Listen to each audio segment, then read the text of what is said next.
Isn't it amazing the way some names just stick to people? Joining me now is Republican strategist, that's Lee Carter laughing. Boris Epshteyn is here, and also Real Clear Politics national political reporter Caitlin Huey-Burns. Welcome to both of you. In what was a period where Donald Trump was supposed to have his worst week ever, look at what he did in the polls, Boris. Well, listen, politics is a game that changes very quickly. And Cruz had a good night in Wisconsin. Then the dust-up in Colorado, unclear how it played nationally. Looks like it maybe made Trump more sympathetic to his voters and those outside who saw it as being rigged. And now Trump is well on his way to winning New York. And then from there, look at where you go. You're going to Maryland. You're going to Pennsylvania, states where he leads by almost 20 points. And then all the way to New Jersey and California. So Trump is well on his way to 1237. Yeah, and New Jersey is a winner-take-all state. People tend to focus on California. But to this 51 electoral votes. Right. And to your, Caitlin, but talk to me about how he has been, and we'll get to this Wall Street Journal editorial that he wrote, which is fascinating. But he's been able to use that snafu in Colorado to his advantage, which is exactly what he writes about in the Journal today. Right. It's actually been fascinating to watch because you would think that that would work to his disadvantage, you know, that he didn't know the rules of the game, that he wasn't prepared. He's been criticized over and over for not really being there to scoop up the delegates that are available in some of these statewide, in some of these convention contests. But he's able to say and really appeal to his base of supporters to say, look, they're out to get me kind of thing. But I also think it's as if he's kind of gearing up for a potential loss. I mean, if he isn't able to secure the 1237 number of delegates, I think he can then point to this and say, they had it out to me for me from the beginning. Oh, and that's how kind of a way out. That's how he would then go and say, well, let me attract those delegates. But if he misses by 50, you know, he can get those between the last primary and the convention. Right, and I was going to say, if he's doggone close to 1237 going into that convention and then they deny him that nomination, look out. Oh, it's going to be brutal. I mean, you can imagine how people are going to react to that. I also think it's really been interesting the last couple of days to see he's switched the narrative from it's rigged now to I want to return the election to the people, which I think is I mean, that's an interesting language shift to me from complaining to saying I'm bringing it back, which goes much more back to that Make America Great narrative that he's been the editorial in the Journal. Let me ask America a question. How has the system been working for you and your family? No wonder voters demand change. And I did want to point out New York Post. Here we go. There you go. That's what he said yesterday at the Donald dinner. Trump. Remember, he said, I like 3 of the papers. One I really don't like.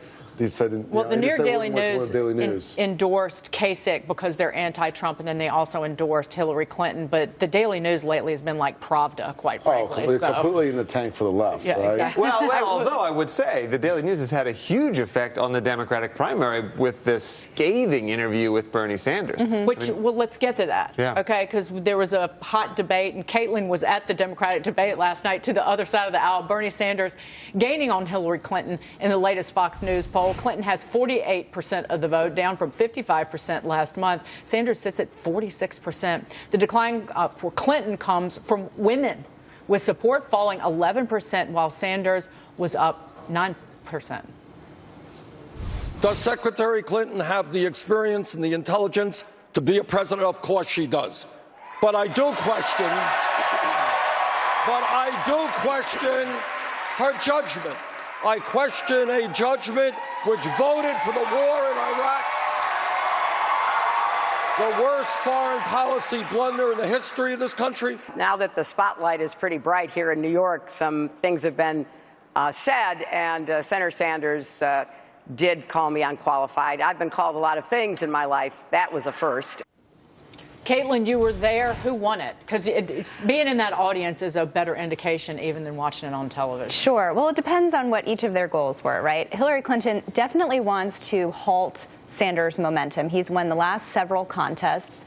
They've been able to share delegates given the way that the delegates are proportioned in Democratic races. She's still ahead in the delegate count, still ahead in the superdelegate count. She wants to win New York by a large margin and kind of put this race in her rear view and focus on Republicans. She hasn't been able to bring this race to a close. Sanders has raised a lot of money. He's been talking about things like this, which really appeal to his constituency and raise questions about kind of whether the party can unite at the end of this whole thing. thing.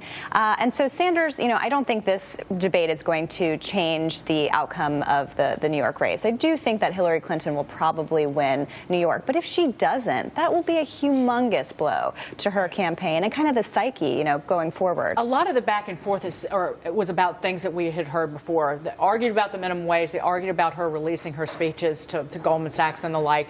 They argued over guns. But I've said, and you can disagree with me, please, if Bernie Sanders isn't willing to go after the one thing that's in the news right now, and that is that email server, and use that as whether she's qualified and has bad judgment, he's not using all the tools at his disposal. Well, I'm sure he regrets that debate now several months ago when he said, well, we're all tired about your emails. He probably thought he'd be a 10%, 15% candidate at that time. Well, now that he's, tied with her effectively in New York and has a real shot at the nomination, I bet he wishes he had that. He can't really go there now because she'll just point to that debate and say, hey, you said yourself you're tired of it. You're bringing it back up. But it's really ridiculous to me that he's still in it. I want to get to this because it dovetails nicely with what we're going to show you right now.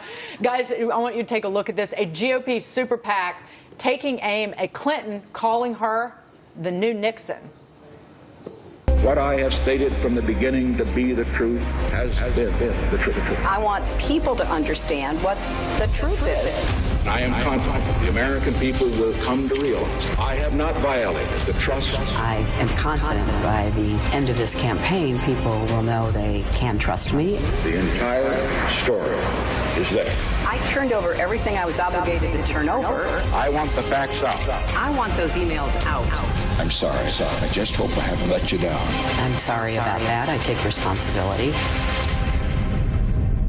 This GOP super PAC, Caitlin, is doing what Bernie Sanders won't, but does it help him? What do you make of that? Well, I actually think Sanders gets much more mileage among Democrats when he goes after her for the speeches. This is something I hear over and over again brought up by Democrats at Sanders rallies. They point to the money that she's received from these Wall Street speeches. They never really bring up the email scandal in the Democratic primary. Now, in the in the general election, when she's facing a Republican, you'll see several more hits like this. And because Sanders hasn't really played it up, she hasn't really had the practice, really, of responding to it. And I want to get your take on the effectiveness of this ad. While the Republican candidates are fighting it out, and it's incredibly bitter on the campaign trail, this super PAC is looking ahead to November. How effective is it? It's very effective, and it's the big reason why Sanders is doing as well as he is. That's a candidate who should be at 5% nationally. He's beating her because of issues like this, issues like the speeches. People just don't trust Hillary, and we as Republicans need to focus on the general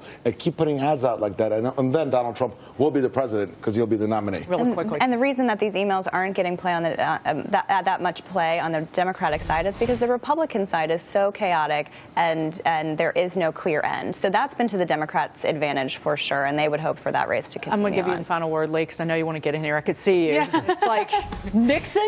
Really? Yeah. Oh, very effective. A very effective ad. I mean, 8 out of 10, 9 out of 10, depending on the polls you look at it, don't trust Hillary Clinton. That's one more reason not to trust her. Really effective comparison. But I do agree with you on the Democrat side. What I've been seeing is the most effective attack on Hillary is that saying she's in the pocket of big business and I'm on the side of the people, Bernie Sanders is. So I think both those attacks work, but the issue she's got is trust, and this is a really, really good swing at her. Keep an eye on those superdelegates because they turned on her in 08. Throwing my hands up. Thank you so much. Boris, it was great to see you. Boris Epshteyn and Caitlin here. Thank you. Take care. Make sure to tune in to Fox Business for our